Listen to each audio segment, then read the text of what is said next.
So the weekend is underway here in Budapest. It is very hot and we have the highest of heat advisories in effect. Earlier today, our Prime Minister Peter Magyar went on social media with a long message that he asked to share with everyone. And honestly, the message was pretty good. He went through what the problem is. He went through what they're trying to do about it. He asked the people to do certain things. He explained how the process was going to go. So let me sort of fill you in. So, of course, he said that the nuclear power station we have down in Paks, that is currently working at slightly less than a quarter capacity, so like 24% or whatever. But it's likely that that also is going to be powered down. He said that Hungary is currently getting electricity from its partners, from Austria, from Slovakia. Hungary is also working to renovate, improve, fix certain power stations that he said were left in disrepair by the previous Fidesz government.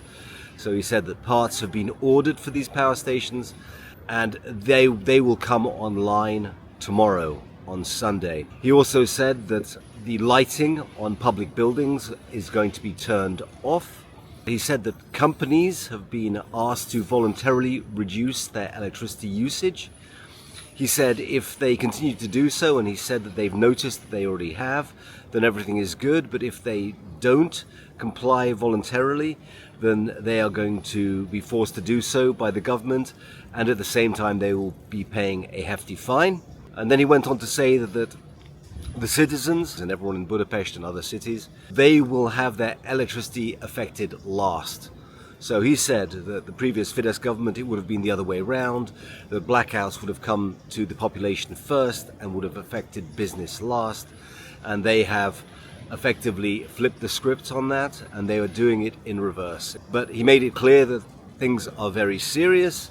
He also said that there are some people online, and by this I think he's referring to people who are very pro-Fidesz, that the reason Hungary and the Danube is low is because Austria and Slovakia are deliberately keeping our levels low. He said that this is not the case.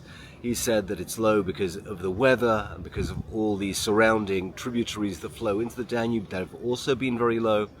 So the water levels are low and going lower, as this heat wave is going to be here for probably another week.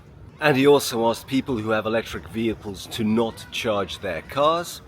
And he also asked workplaces who are able to do so and who don't need workers to come in and who can work from home to do that for the next 3 days. The Budapest Metro, the trains on the metro are going to be running slower than they have been until now to preserve electricity.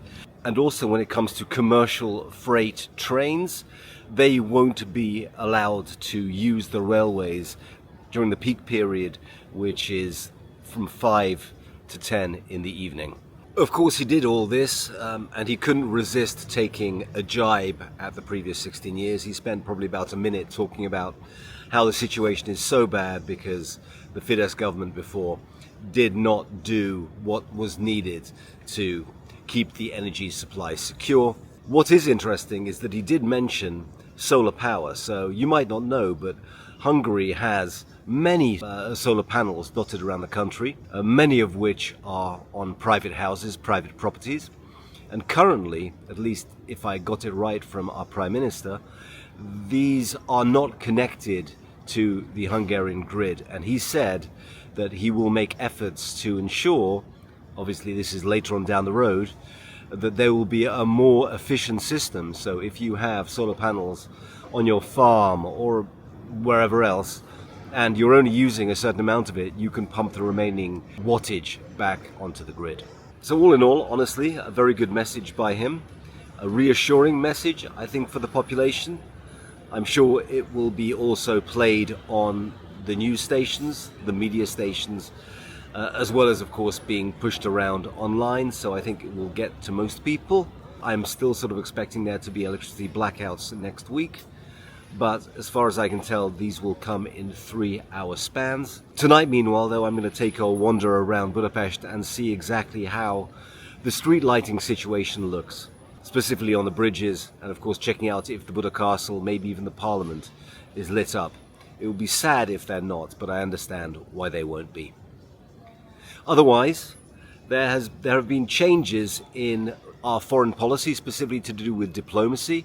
There has been a mass recall of ambassadors and diplomats from all around the globe as TISA moves to install people who are close to them, I would imagine.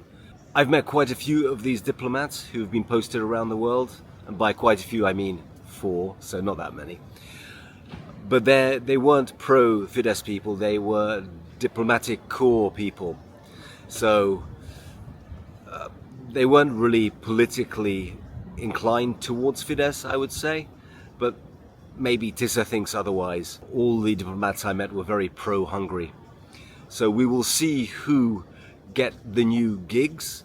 Hungary does not have an ambassador situation like the US, or at least it hasn't so far, that, hi, if you're a fundraiser for me, we'll give you the ambassadorship in Budapest, for example, or the ambassadorship in Jerusalem, or the ambassadorship in Japan, or Korea, I think. Wasn't that where that Guilfoyle woman went from Trump?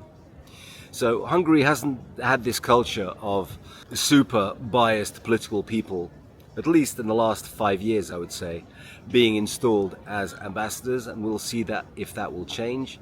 My guess, though, is that it probably won't. But I'll be interested to see anyway who they pick and how soon they pick them, because generally I think they don't want these diplomatic posts empty for long. So we'll see. If you like my stuff, give me a like, give me a share. Thanks.